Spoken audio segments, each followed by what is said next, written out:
Hi friends, இன்றைக்கி ஒரு kitchen tour video தான் பார்க்க போகிறோம். எங்களுடைய ரிலேட்டிவ்ஸ் ஒருத்தவங்க வீட்டுக்கு போயிருந்தோம். அவங்க வீட்டு கிச்சன் டூர் தான் இது. என்ட்ரு ஆனோன்னா லெஃப்ட் சைடில் தண்ணி குடம் அந்த மாதிரி வச்சுருக்காங்க. கவுண்டர் டாப்க்கு கீழே சிலிண்டரும் அதுக்கப்புறம் வெஜிடபிள் ரேக்கும் இருக்குது. ஆனியன் இந்த மாதிரிலாம் வச்சுருக்காங்க.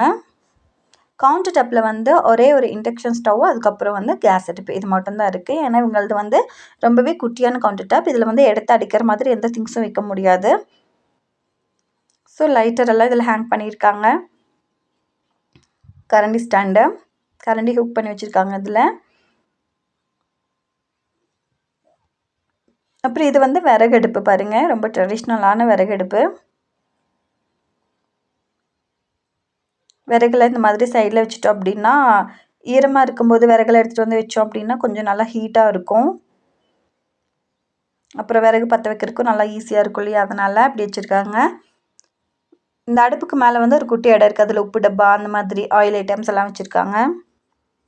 அப்புறம் எல்லா மளிகை பொருட்களும் இந்த ரேக்கில் தாங்க இருக்குது. இந்த 2 ரோவில் இந்த சம்படமும் கீழேயும் ஃபுல்லாகவே மளிகை ஐட்டம்ஸ் தான் இருக்குது.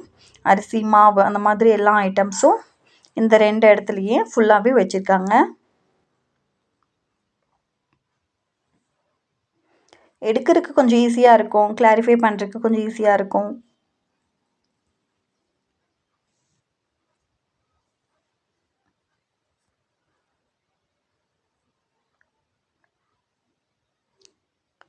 அப்புறம் கீழே சமைக்கிறதுக்கு நமக்கு சமையலுக்கு யூஸ் பண்ணுற பாத்திரங்கள் எல்லாம் வச்சுருக்காங்க.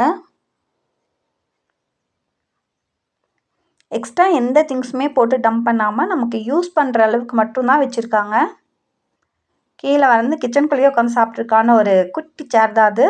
இது வுட்லேயே செஞ்சு தருவாங்க அது. அப்புறம் சமைச்ச பொருட்கள்லாம் வச்சுருக்காங்க கீழே.